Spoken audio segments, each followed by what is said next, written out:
Well, the simple part that most people don't understand is that every thought we think and every word we speak is creating our future. It's as though our thoughts go out into the universe and are accepted and brought back to us as experience. Now that is a very simple thing, but most people don't get it. They don't understand it. They've never heard it before and they think it's ridiculous. But if you can really accept the fact that every time you think a thought and every time you speak a word, you are literally painting your future, making your dinner, whatever you want to call it, you are creating. And you're creating your own life. And this is simple, but it's not easy to accept. But once you accept it, then you can start deliberately creating what you want in your life. And you begin to be aware of what you don't want in your life and how you are contributing to it. Now, I think this has been around forever, but for some reason in the last 20 years, the universe has wanted this to go out among all the people, or all the people that are ready for it. See, most of us just think, and we don't pay any attention to what we're thinking. We're just doing it. But that's something you need to train yourself to do, to begin to train yourself to be aware of what you're thinking. And one of the ways to do that is to periodically say to yourself, what am I thinking? Would I like this thought to create my life? Would I like to have the experience that this thought could bring to me? Now, it takes a while to do that, but even if we could begin on the smallest level to be aware of our thinking, we can start to make changes. To begin with, you start by doing what we call doing affirmations, and that is making positive statements about your life that are positive. And you do them deliberately. You might do them in the morning, you might do them at noon, you might do them at night, you might do them, twice a day or whatever. But you do this and you let this become a habit. And as you start to do them, things will begin to change, maybe on a very small level. I call it getting the green lights in the parking places. I mean, they're not huge things in your life, but it can be very nice when you get 3 green lights in a row and you're in a hurry.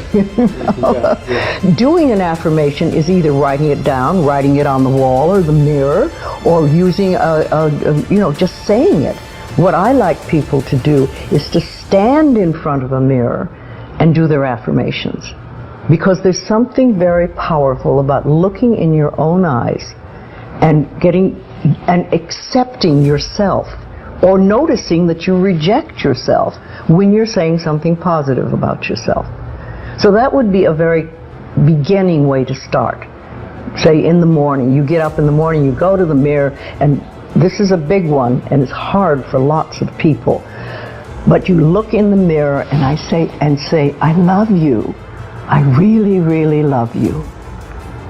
And to begin with, that can be so hard for people because they think of all the things that they think are wrong with them. But if you can start your day saying that, it's very powerful. Remember, I'd like to think the universe is listening to everything you say and everything you think and saying, okay, you can get that. So then it starts to bring you in and bring things into you. And I know this sounds far-fetched, but it's amazing how it works. If you do a good general positive statement for yourself, the universe will figure out how to manifest that, how to bring that about in your life.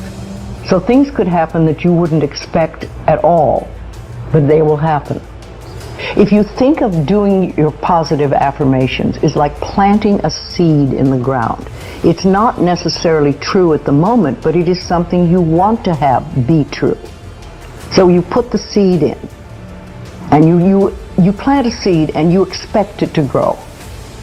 Or you maybe plant 3 seeds just in case. You expect them to grow. And you don't wait 2 days and then dig in the earth and say, what's happening, what's happening? You expect that thing to grow because you know there's a law and a process. And the seed will grow if it is in the right soil and it has the right amount of moisture. Making it really a habit and doing it every day.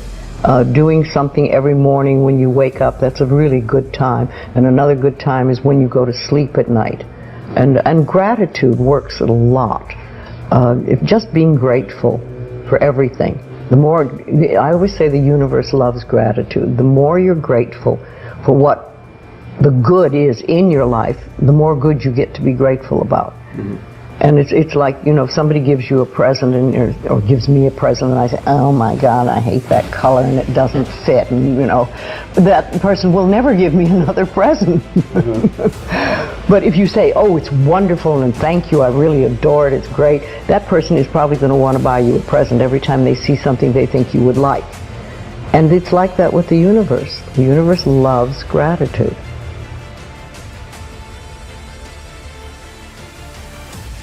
If you have very strong beliefs within you that you don't deserve good things in your life, mm-hmm. and a lot of people have that, then there can be delays. And sometimes people say, well, affirmations don't work, I've done them. But when they're doing, for instance, prosperity affirmations, and they've done some prosperity affirmations, and they say it doesn't work, nothing's happening. And I say, well, all right, how many prosperity affirmations did you do in a day? And they'll say 3, probably. And they say, all right, how many poverty affirmations did you do this day? And that could be 300, depending on where you're coming from and what is running through your mind. See, I have this, one of my thoughts about life is that only good lies before me. And I have been saying this for many years. So it doesn't really matter to me what happens in life, because I know it's going to be good.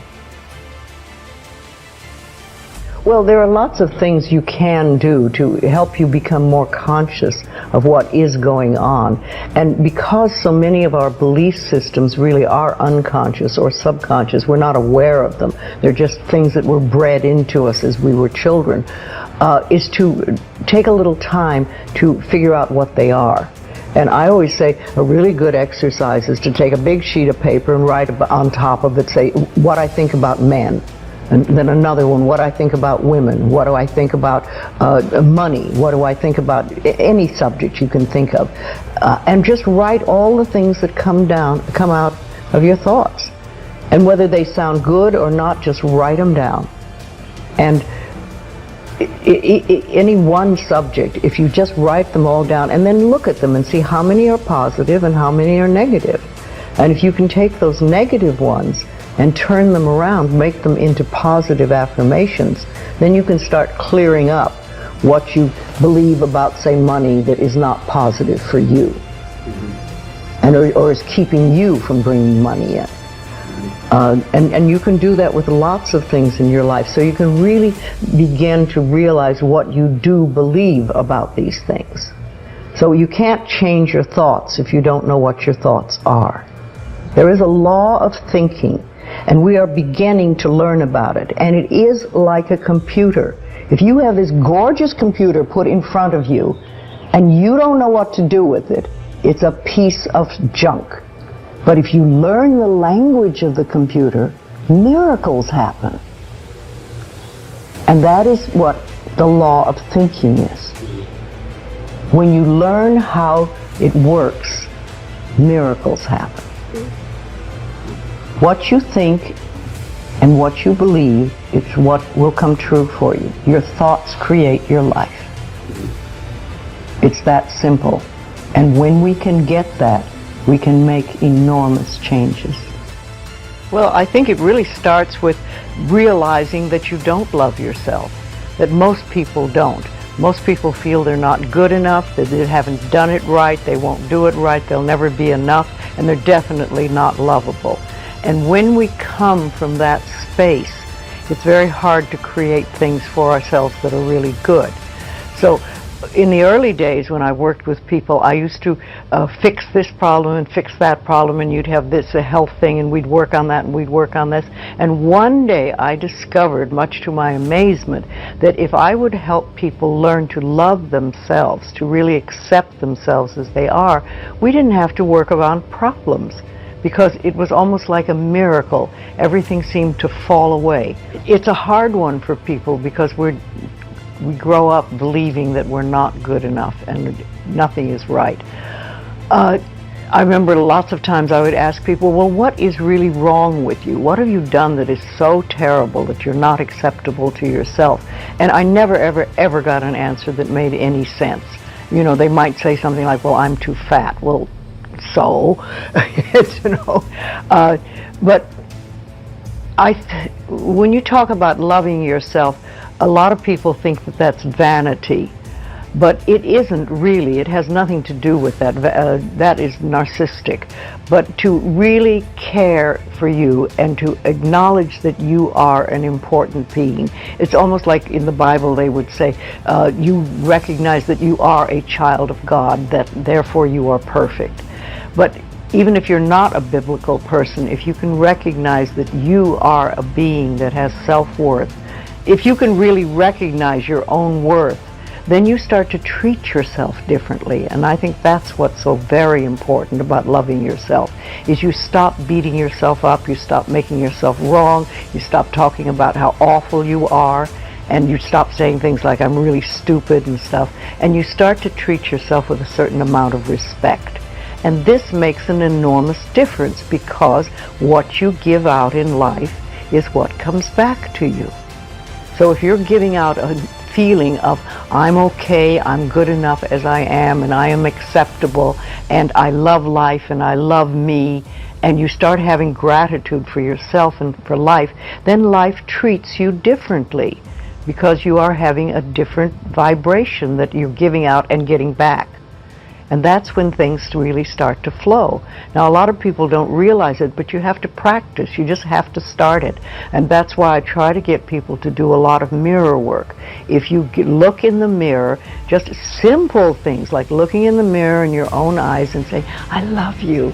I really, really love you. And it helps if you use your name, Louise, I love you. I really love you. It gets to that little child inside that has been rejected for so long, and it breaks open sort of a dam or a door or whatever you want to call it, and it's like little miracles start to happen. Lots of little good things happen, and the universe loves grateful people. The more grateful you are, the more you get to be grateful about. It's that simple. Life is really very simple. We make it enormously complicated, but it doesn't have to be.